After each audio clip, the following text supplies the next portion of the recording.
Alright, welcome guys. Hello, it's Marek here, and this is another episode of PhotoshopLightroomTV, your weekly video podcast about anything Photoshop and Lightroom and photography. In this video, I'm going to talk about the video in Photoshop. Yes, you heard me right, video in Photoshop. You can do some work on video. I'm going to start by creating a new document. And I'll set this up, so I'm going to set the resolution to 72 ppi. When it comes to dimensions, if I just change it to pixels, I'll make that, let's say, 1280 by 720. I'll click OK. Next, I'll need my timeline, so you can go to Window and then Timeline here, and timeline will appear at the bottom of the screen. I'll make that taller,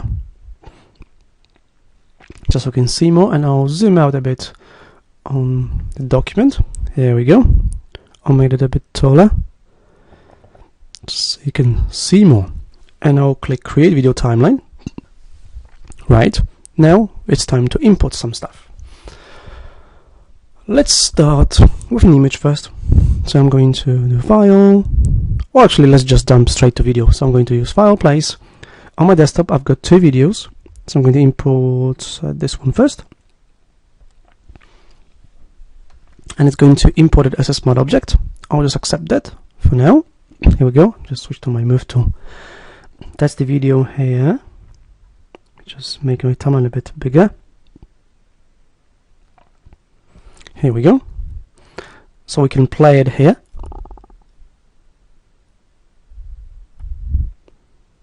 Right. And there is some sound in here. You may not hear it, but there is a sound. So if you have a sound, you can play it with the sound in the actual video. My sound is turned down, okay, but it's a sound in here. And the video will play for the whole length. So this video is about 12 seconds long, right? Now I'm going to bring another video. So File, Place, and I'll place the other video here. I will appear on a new layer. I'll just accept that.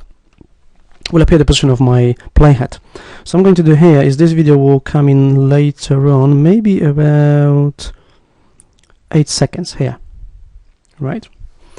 So what I can do with the first video is I'm just going to select it, and it's a number of options. For example, you got this play button here at the end. You can click on it, and you can add some motion, right?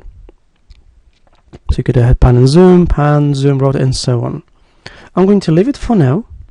Okay, I'm going to add no motion here, because what I want to show you is things you can animate. If we open this triangle here, you could transform basket in style. So for example, with the first video, I'm going to have it slide in. So I'll move the playhead to the beginning. Also the keyframe for transform, you just click on this stopwatch icon, and I'll move it off the stage, or just slide it out like that. And let's say we'll give it maybe 2 seconds to slide in. So move the playhead to 2 seconds. It says 2 frames, but it's actually 2 seconds. And I'll make it slide in. Here we go. So if we play that, we'll have the video sliding. It's a bit too fast, but that's not a problem. You can easily move the playhead. Sorry, not the playhead, the keyframe. So you click on the keyframe to select it, then you just drag it. We'll give it, let's say, maybe 4 seconds. And let's play it again. So it's slowly sliding in, and then it keeps playing. And maybe at the end, we could make it fade out. So if I move the playhead to, let's say, around 8 seconds mark, or the keyframe for opacity, I'll keep it at 100% here in the layers panel, and now I'll take it to, let's say, 10.5 seconds, and I'll set the opacity to 0. Okay. Let me just move this video so you can see exactly what's going on here. Okay, so the video is here, and then it starts getting semi-transparent. That's okay, because we're going to have another video coming here. So if I move this one to, let's say, 7 seconds,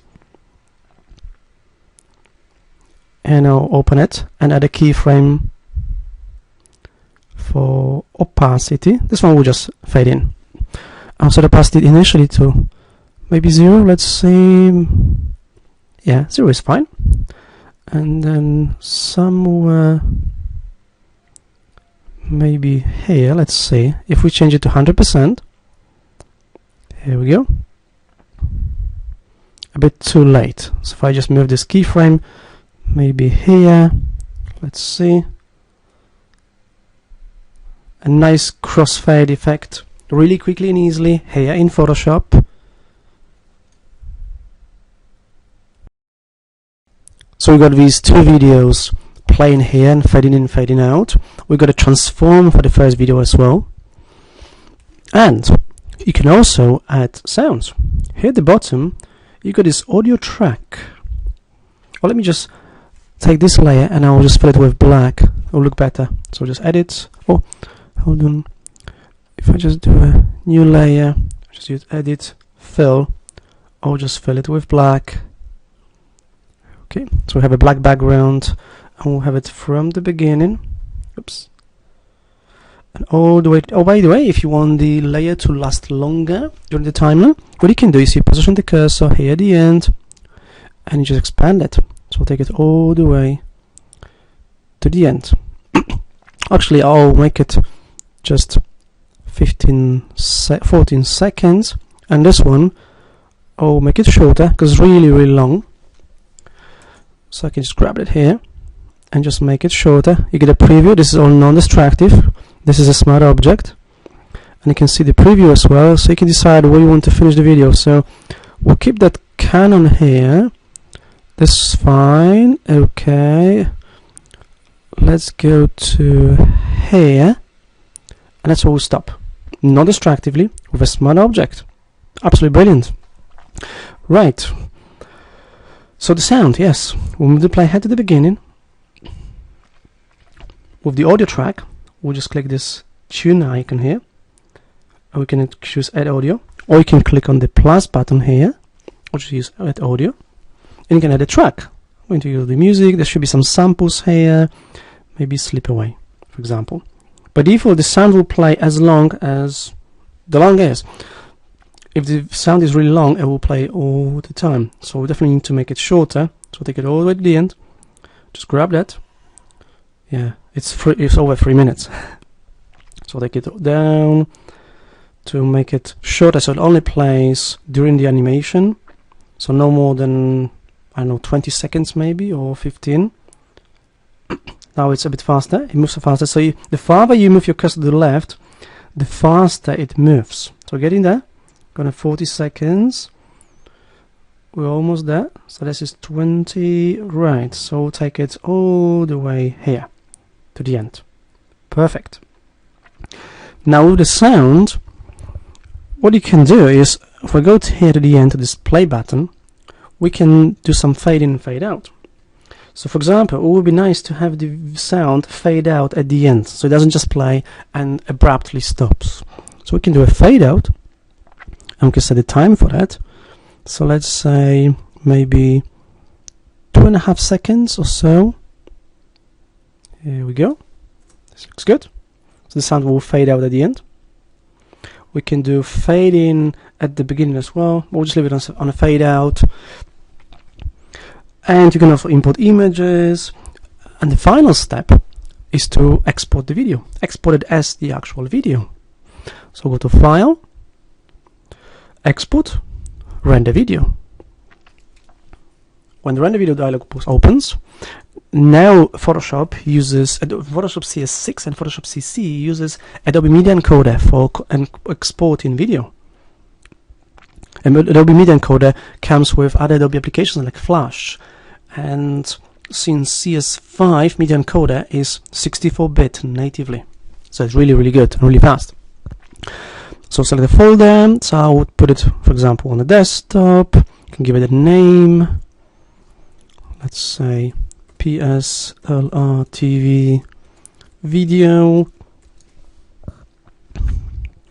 And then we can have format H264 for HD, for high definition, high quality, perfect, 1280 by 720. Then what you do is just click render, and Photoshop will start rendering the video, which may take a while, depending on how fast your computer is, and depending on on the resolution of the video.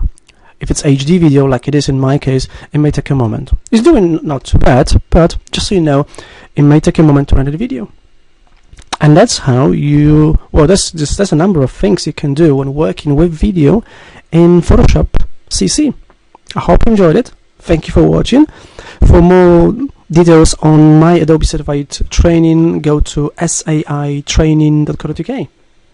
And I'm Marek Mularczyk. Thank you. Bye bye.